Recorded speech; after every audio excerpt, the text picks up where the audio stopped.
Alright, so we're starting an afternoon project here. It's time to put in a chain drive garage door opener in the shed here. It's been a long time coming. It's an 8-foot door, so not only did I have to get the garage door opener, but also the 8-foot extension rail kit. And then I got some other stuff here. I got a plethora of nuts and bolts here. There should be more than enough than what I need. I bought some anchors here. I got 2 cut-off wheels because I don't have any way otherwise to cut this. And this I'm thinking I'll use to mount the opener to the ceiling. This is the reason why I bought the openers, because it was on sale. So, was thinking about it, and then I saw the ad. I'm like, yep, okay, today's the day. So let's see if we can get this started. Alright, so here's the door. Like I said, this door is 8 foot tall, and the ceilings in here is 9 feet. So I feel like this is going to be almost an impossible install, but we'll see what we can do here.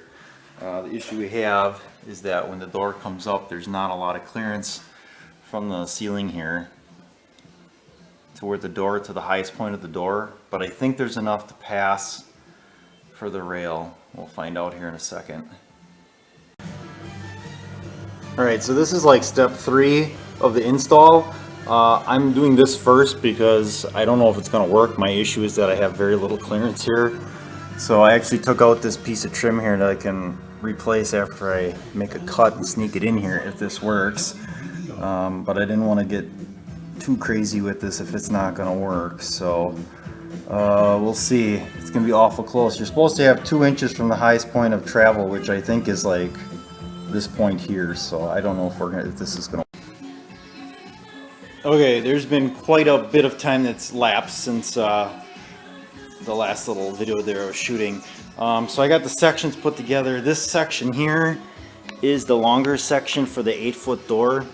It comes with all these garage doors are set up for 7s. So this would be the section that it comes with. Let's see if I can get this lined up in the right spot.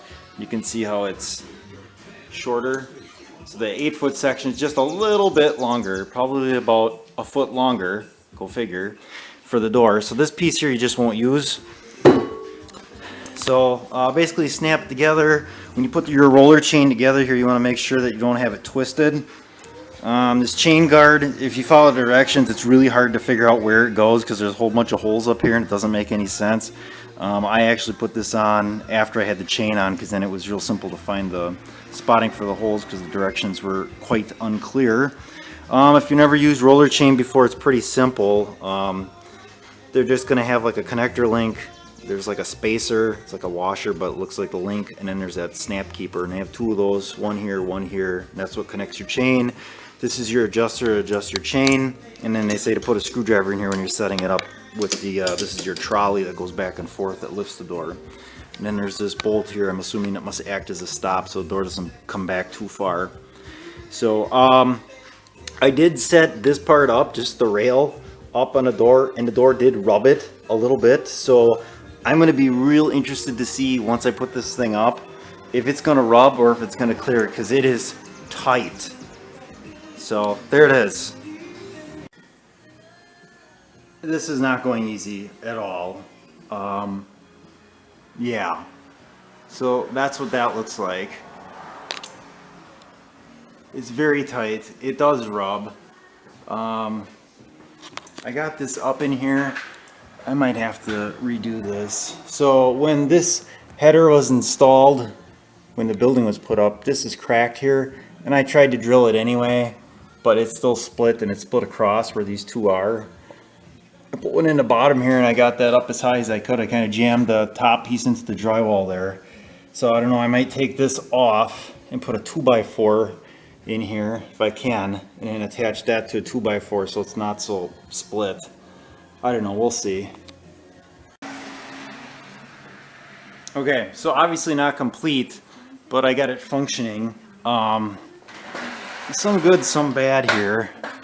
First of all, bad. I was running a drill and I caught it with the side as I was trying to run this anchor in. I've obviously had some issues here with clearance because we're so close. I was trying to keep this unit as tight up to the ceiling as possible, which doing it this way is absolutely as tight as you're going to get it. It actually is tight against the chain guard, at least it was. But as you can see here, the trolley, because it doesn't exactly ride flat, ding ding ding with the trolley, actually grabbed a little bit of the drywall there because there's a lip on it. But I added some washers in here, add some washers in the back to get a little space. Probably should have one, more than one bolt in here, but for whatever reason I didn't get these to line up. This whole unit might be moving back too. There's another reason. I took that bolt out I put in that stop because I needed the clearance that was sitting here, so I just put a regular bolt in, and it's hit this bolt a couple times, so this does work as a stop, and you can tell on the bottom here this trolley won't go all the way past. So this part here was already mounted on a door when the door was installed, so I just had to add the arm here. I don't know if this is right with these arms. This is so, some of this is hokey. You end up with so many extra parts because it's designed to fit many different applications besides just a sectional door. So, and the programming of it is kind of dumb too. I'll give it a run here. I just got it wired up to the bench here, so that's down. Seems like it's running pretty smooth.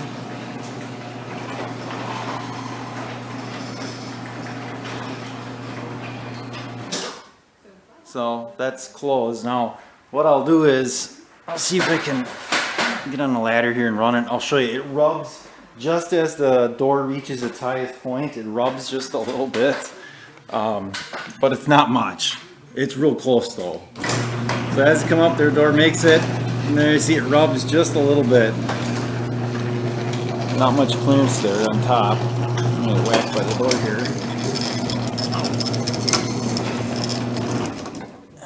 And I got this set up right now that the door is opened up.